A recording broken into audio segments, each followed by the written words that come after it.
The odor of steel cages and antiseptic filled the tight confines of the animal shelter. In the dim corner of a tiny enclosure, Storm's amber eyes glowed, not with optimism, but with a fierce caution, and a deep-seated fear etched into the creature's spirit. Her grey-black mottled form was coiled tightly, her tail curled around as a frail barrier against the outside world.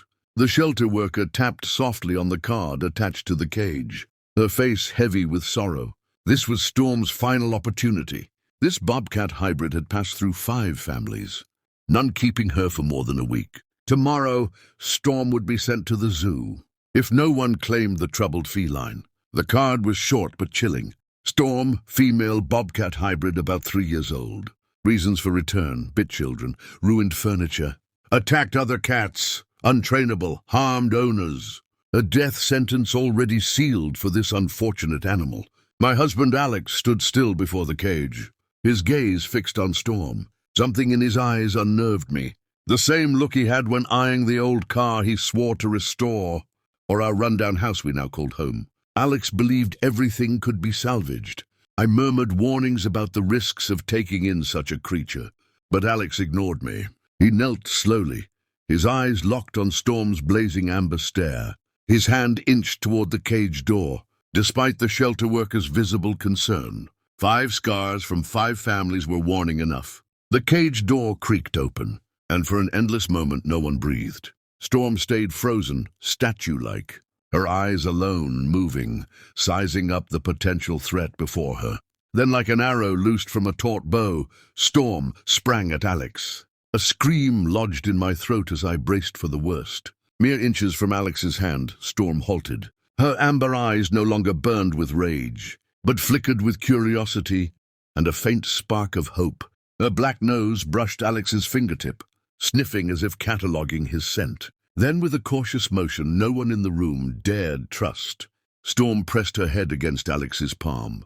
2 hours later, we left the shelter, with papers signed and a heavy transport crate holding Storm. The workers' glances were half pity, half hope. They'd seen the miracle between Alex and Storm, but they'd also seen 5 prior hopes fade.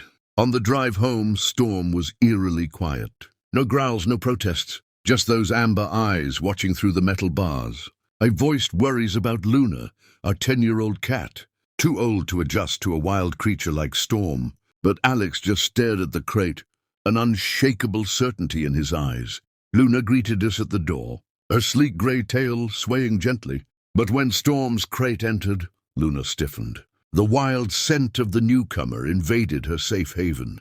Luna vanished, slipping under our bed. We set Storm's crate in the living room, following the shelter's instructions.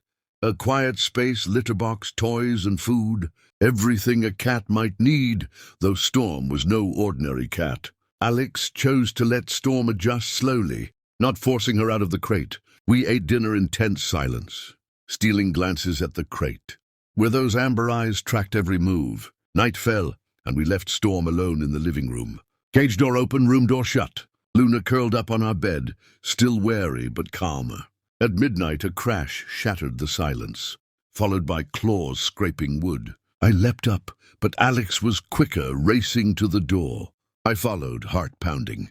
The living room was a disaster. Storm had escaped the crate, turning the space into a war zone. The sofa was shredded, white stuffing blanketing the floor like snow. Curtains lay in heaps, a vase smashed, water pooling on the floor. Amid the chaos, Storm scaled the bookshelf, toppling books and picture frames. Fury and despair surged within me. When Storm heard us, she spun, back-arched, fur bristling, a menacing growl rumbling from her throat. I pleaded with Alex to return Storm the next day, pointing to the wreckage and the danger to Luna. But Alex stood firm, gazing into Storm's eyes, not with fear or anger, but with empathy. He said Storm was terrified, reacting instinctively to an unfamiliar place. He chose to stay with her, asking me to return to Luna. Through the door's crack, I watched Alex sit amid the debris. Storm, still on the shelf, growled, but ceased her destruction. Alex stayed still, back against the wall, eyes closed. Time dragged, minutes, maybe hours. Storm prowled the room, growling softly. scratching furniture less fiercely. Alex didn't move. At dawn's first light, I stirred. Unaware, I dozed off. Rushing to the door, I saw a scene I'd never forget. In the rec room, Alex lay curled on the floor, asleep. Pressed against his back, also sleeping, was Storm. No aggression, no fear, just an exhausted creature finding peace. Beside the first human who hadn't given up on her. A week later, small changes reshaped our routine. Luna found secret routes, high shelves, under cabinets, beneath the bed. To avoid Storm claimed the living room, where Alex spent hours reading, working, or simply being near. The slowly taming creature. I kept my distance, though Storm no longer tore furniture and used the litter box. Her amber eyes still watched me warily. I was a threat. Alex was safety. That was Storm's clear line. Alex insisted she needed time. After 5 families, trust was hard-won. She needed to know we wouldn't abandon her. That morning, as I made breakfast, odd sounds came from the living room. A low growl, then a terrified yowl. My heart stopped. It was Luna's voice. I rushed in, and the sight froze my blood. Storm had cornered Luna, fangs bared, ready to strike. Luna, old and scared, cowered, tail tucked, eyes wide with fear. I shouted Storm's name, running toward them. A mistake. Storm spun, snarling at me. But that split-second distraction let Luna slip away. In panic, Luna darted past, and Storm's claws lashed out instinctively. Luna's pained cry pierced the air. I screamed, rushing to Luna, who lay flat, blood seeping from a gash on her side. Storm retreated, her amber eyes still blazing, poised for another attack. Tears streaming, I called for Alex, cradling the trembling Luna. Alex ran in from the backyard, his face paling at the scene. Luna bleeding in my arms. Storm in attack stance, me sobbing with rage. I demanded Storm leave immediately. No matter where she went, Luna could have died. Alex stayed silent, looking from me to Luna, then to Storm. Grabbing the car keys, he decided to take Luna to the vet, asking me to stay with Storm. I protested, but he explained Luna needed urgent care, and if we both left, Storm might panic, destroy the house, or flee forever. Reluctantly, I agreed, handing Luna over. Alex told me to keep my distance from Storm, not to approach, just let her be. He promised to return soon. When the door closed, I was alone with Luna's attacker. Storm's posture had shifted, no longer aggressive, but alert. Confusion flickered in her eyes, as if she too didn't grasp why things had spiraled. I retreated to the kitchen, watching her from afar. Time crawled in heavy silence. Storm moved to Alex's usual armchair, curled up and watched me. 3 hours later, Alex returned with the carrier. I hadn't moved. Storm hadn't either. He said Luna would recover. The wound wasn't deep, stitched up with antibiotics. She'd rest and heal fully. Relieved, but still furious, I demanded a serious talk about Storm. Alex nodded but approached Storm instead. I wanted to stop him, fearing her aggression, but his eyes signaled trust. Storm didn't react as he neared. Her amber eyes just tracked him, no hostility. Alex sat beside her, slowly extending his hand. Storm didn't nuzzle it as usual, but didn't shy away either. He understood my feelings. Luna was family with us for a decade. But Storm needed one too. I argued she'd attacked Luna, but Alex believed it was fear. Luna had crossed into her space. And Storm didn't know this was Luna's home. She was defending what she thought was hers. I insisted that was the issue. Storm's wild instincts didn't belong here.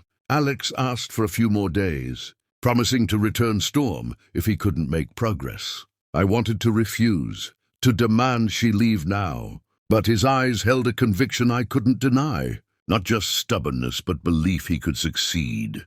Where 5 families failed. I gave him 3 days. If Storm couldn't coexist with Luna, she'd go. Luna stayed in our bedroom, away from Storm. I spent hours beside her, stroking her fur, apologizing for her pain. Alex stayed in the living room with Storm, leaving only when necessary. On the 2nd day, he called me to the hallway, suggesting I bring Luna. I refused, thinking he'd lost his mind, to suggest bringing Luna near Storm again. He promised Luna's safety and asked for trust. Hesitant, I carried Luna, still weak but mobile. I opened the door, ready to slam it at any danger. Alex sat on the living room floor, Storm in his lap. I stepped back, but he signaled to stop and look closer. Storm's eyes were closed, her body relaxed under his hand, asleep. No trace of aggression. Alex said Storm had paced all night, eyeing our bedroom door, likely worried. I doubted a semi-wild creature could feel such emotions, but her posture was different, not alert, but surrendered, drained of fight. Alex proposed a bold test, me sitting beside him with Luna. I hesitated, but slowly approached, every sense primed to protect Luna. When I sat, Storm's eyes opened, locking on Luna. I tensed, ready to shield her. But Storm's gaze wasn't predatory, just cautious curiosity. She lifted her head from Alex's lap, but didn't advance. Luna, bandaged, watched Storm from my arms. Alex stroked Storm, whispering comfort, then reached to pet Luna. The wild and tame creatures tracked his hand, an invisible bridge forming. Tense silence stretched. No one breathed deeply, fearing the fragile balance would break. Then Storm did the unexpected. She stretched her neck toward Luna, nose quivering as she sniffed the old cat. Luna tensed but didn't flee. Gently, Storm licked Luna's ear once, then lay back in Alex's lap, eyes open but calm. In that moment, I saw what Alex had from the start. Storm wasn't untamable. She was wounded, scared, and lost, navigating her world with limited tools. The shelter sent Storm's file, revealing a brutal truth. For her first 2 years, she'd been caged in an illegal breeding operation, released only to perform for crowds. Photos showed a gaunt Storm, eyes brimming with fear, in a cage too small to stand or turn in. A note on one read, Specimen 17, untrainable, too aggressive for display, recommend disposal. Alex destroyed every cage-like object in our home. Transport crate, lidded baskets, sliding closets, even the trash can. That evening he laid the metal scraps before Storm. Recognizing them, her body tensed, fur rising, a low growl of fear escaping. Then astonishingly she clawed and bit the metal, as if annihilating it. Alex let her, witnessing her release, years of pent-up fear and rage. He buried the fragments in the backyard, Storm watching, like a ritual to bury her painful past. That night a storm struck. A wail woke us, unlike any sound from Storm before. We found her writhing, clawing herself, eyes wide but unseeing. Lost in another world, Alex held her tightly, despite her claws digging into him, whispering comfort. Slowly, her struggles faded, leaving her trembling in his arms. It was Storm's worst episode, but not her last. Over weeks, panic struck during storms or loud noises, but we stayed with her until they passed. The episodes grew rarer. Storm began seeking us during crises, a sign of growing trust. One quiet evening, Storm leapt onto the sofa, and instead of sitting by Alex, rested her head in my lap. I touched her head. She didn't flinch. She closed her eyes, a soft purr rising. In that instant, my doubts melted. Storm wasn't just Alex's. She was family. With all her scars, fears, and fragile trust.